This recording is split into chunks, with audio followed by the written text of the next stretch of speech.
네, 반갑습니다. 조코프TV 조현일입니다.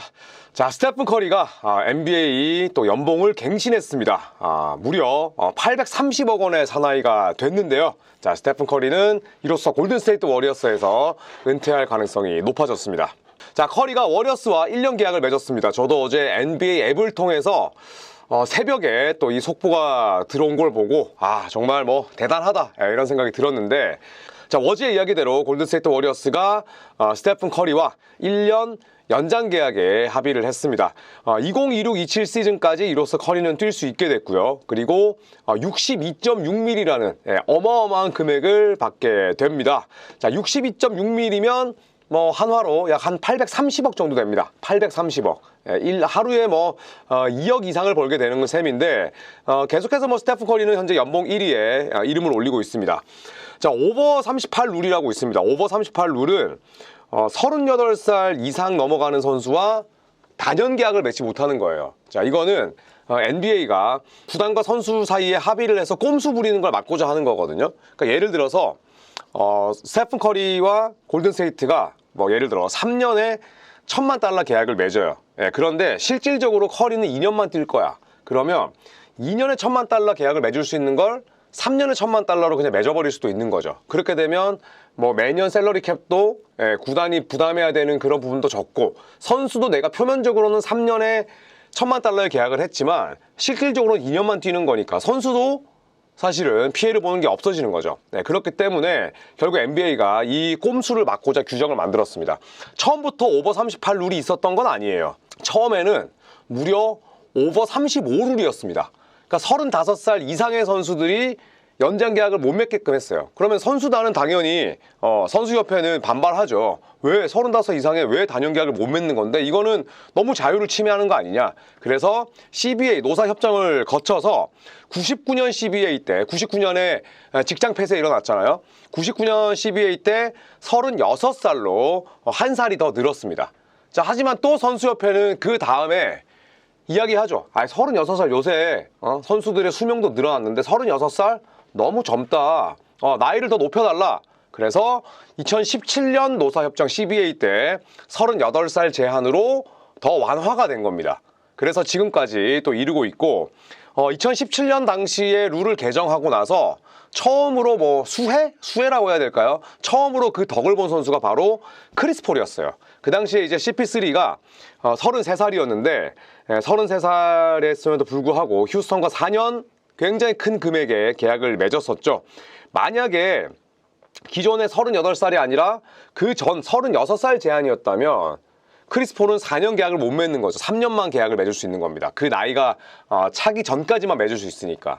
그래서 크리스 폴은 4년에 또 맥시멈 계약을 맺을 수가 있었고, 하지만 또 이제 스테픈 커리는 저 나이가 2026-27 시즌이 되면 38살이 넘게 되잖아요. 그렇기 때문에 1년이 최대일 수밖에 없습니다. 또 르브론 제임스도 LA 레이커스와 또 그런 계약을 맺었던 것도 오버 38 룰 때문이고요. 당연히 레이커스 입장에서는 르브론 제임스와 3년, 4년 계약을 맺고 싶죠. 지금 뛰는 거 보면 3, 4년 거뜬하니까. 그런데 38살이 넘었기 때문에 이번에 레이커스와 계약도 단년으로 맺을 수밖에 없었던 겁니다. 자, 현재 계약 규모를 보시면, 자, 왼쪽 24-25 시즌에 55.8mm를 받습니다. 연봉 1위고요. 그리고 25-26 시즌에 59.6mm. 그래서 토탈 115.4mm 남아있고, 그리고 26-27 시즌 때 62.6mm를 이번에 연장 계약으로 맺은 거죠. 최소 스테픈 커리는 26-27 시즌까지는 뛸 가능성이 높습니다. 최소 3년은 볼 가능성이 높다는 뜻이고, 현재까지 스테픈 커리가 벌어들인 금액이 536mm예요. NBA 역사상 두 번째로 높은 금액. 그리고 NBA 역사상 그냥 코트 위에서 벌어들인 연봉으로만 벌어들인 수입이 $5억 이상을 넘긴 3명 중에 1명이 됐습니다. 나머지 2명은 르브론 제임스, 케빈 듀란트. 그만큼 이 스테픈 커리가 굉장히 많은 연봉을 받고 있는 그런 슈퍼스타이자 아주 장수하고 있는 그런 스타라고 볼 수가 있는 거죠. 자, 이렇게 되면서 이제 워리어스의 타임라인이 상당히 어느 정도 맞춰지게 됐습니다. 그쵸? 일단 2-4-2-5 시즌에는 다 로스터가 구성이 됐고, 자, 2-5-2-6 시즌도 스테픈 커리, 그 다음에 앤드루 위긴스, 드레이먼드 그린, 그리고 버디 힐드, 뭐 카일 앤더슨 등등 핵심 멤버들은 다 계약이 되어 있습니다. 그리고 26-27 시즌까지도 버디 힐드를 제외하면, 버디 힐드는 27-28 시즌까지 계약이 돼 있잖아요. 이번에 또 새롭게 계약을 맺었고, 그리고 27-28 시즌은 또 플레이 옵션이기 때문에 버디 힐드를 제외하면 전부 다 26-27 시즌에 깔끔하게 끝납니다. 아니면 그 전에 끝나거나. 그렇기 때문에 워리어스 선수단 전원과 이제 스테픈 커리가 타임라인이 일치하게 된 거죠. 일치하게 되면 가장 좋은 건 팀을 리셋하기 쉽다는 겁니다. 커리가 은퇴한 시점에서 새 판을 짜고 싶어. 그런데 막 진짜 셀러리 덤프들 많고 그 다음에 계약 기간 애매하고 이래버리면 리셋 버튼 누르기가 쉽지 않습니다. 그런데 지금 이걸 보면 마이크 던니비 단장이 굉장히 셀러리 정리를 잘 해놨고 디자인도 지금은 아주 유려하게 만들어놨다라는 걸 알 수 있죠. 자, 물론 이제 스테픈 커리가 다음 시즌 포함해서 계약이 남아있는 3년 동안 뭐 우승 반지를 따낼 수 있을지는 모르겠습니다. 자, 하지만 조 레이콕 구단주나 또 마이크 던니비 신인 단장이나 항상 이야기하는 건 우리는 스테픈 커리가 원하는 그 어떤 계약 규모도 다 맞춰줄 것이다.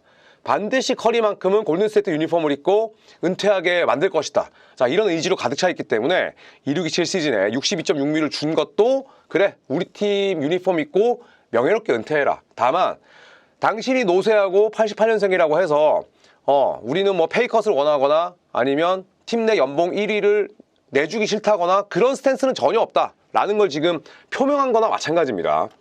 자, 스테픈 커리 연봉 변화를 한번 볼까요? 자, 2009년부터 2012년, 자, 루키 스케일이기 때문에 4년이었고요.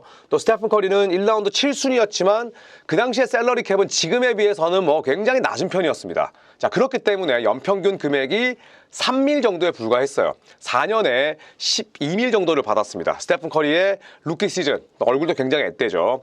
그리고 2013년부터 16년까지 4년 44밀의 계약을 맺습니다. 이때 스테픈 커리는 셀러리 캡이 엄청나게 폭등하기 직전이었기 때문에 굉장히 염가였죠. 왜냐하면 이미 스테픈 커리는 2013년부터는 잠재력을 내보였거든요. 그런데 연평균 금액은 11밀이었고 이 금액이 2016년까지 묶여 있었습니다. 자, 하지만 그 이후에는 스테픈 커리가 아주 비싸고 또 가치가 높은 선수로 더 탈바꿈하게 되죠. 2017년부터 21년까지 5년에 200밀 계약을 맺습니다. 연평균 40밀이 되는 거죠. 그리고 2022-25 시즌부터 4년 동안 215밀. 그리고 이때 제가 그 유명한 영상을 찍습니다. 골든스테이트 미쳤다. 스테픈 커리에게 저 정도 돈을 주다니 제정신이냐? 아직도 악플이 달리고 있습니다. 그리고 제가 작년 이맘때쯤 또 아주 진정성 어린 사과 방송을 하기도 했었는데 제가 얼마나 농알못이었는지를 알 수가 있었고 골든스테이트 워리어스 구단 수뇌부가 얼마나 또 해안을 발휘했는지도 알 수 있었죠. 그러면서 연평균 금액이 50밀을 넘어갔고 그리고 26-27 시즌 연장 계약을 맺을 수 있는 그 시점 그리고 또 연장 계약을 맺을 수 있는 최대 기한이 1년이기 때문에 26-27 시즌 1년 동안 62밀을 또 벌어들이게 된 스테픈 커리입니다. 자, 1년에 830억 적당한 금액인가? 라고 묻는다면 물론 스테픈 커리가 3년 뒤 26-27 시즌에 지금보다 아니면 뭐 최근 2-3년보다 더 생산력이 좋을까요? 저는 그럴 가능성은 전혀 없다고 봅니다. 자, 하지만 상징성이라는 게 있잖아요. 이 베이 에어리어에서 16년, 17년 뛰고 원클럽맨으로 우승을 하고 골든스테이트 워리어스를 전 세계적인 인기 구단으로 발돋움시키고 또 4번의 우승을 안기고 또 골든스테이트 워리어스 팀 뒤에 왕조라는 단어를 붙이게 만든 그 선수에게 주는 마지막 예우인 셈이죠. 그래서 저는 당연히 적당한 금액이라고 생각을 하고요. 그리고 아까도 말씀드렸듯이 이 금액의 극적인 변화를 보시면 정말 어마어마하게 돈을 벌었음을 알 수가 있죠. 자, 그렇기 때문에 스테픈 커리의 이 1년 연장 계약이 굉장히 또 화두가 되지 않나라고 생각을 합니다. 자, 왼쪽의 표를 보시면 여태껏 벌어들인 금액 자체는 357밀이죠. 하지만 또 향후 2년 동안 연평균 57밀가량의 연봉을 수령하게 되고 그리고 커리어 마지막이 될 가능성이 높은 시즌에 60밀 이상을 벌어들이기 때문에 500밀을 넘기게 되는 겁니다. 그래서 NBA 역사상 500밀을 연봉으로만 벌어들인 선수는 르브론 제임스, 케빈 듀란트 그리고 스테픈 커리. 자, 이 3명만 NBA 역사에 현재 이름을 올린 상태죠. 자, NBA 연봉을 갱신했고 또 스테픈 커리는 골든스테이트와 연장 계약을 맺으면서 830억 원의 사나이로 거듭났습니다. 자, 과연 커리가 커리어를 마감할 때까지 지금의 생산력을 내보일 수 있을지, 또 이 이후에 셀러 캡이 굉장히 폭등하고 있는데 스테픈 커리, 르브론 제임스, 케빈 듀란트의 기록을 또 깰 수 있는 선수가 누가 될지 함께 지켜보시죠. 고맙습니다.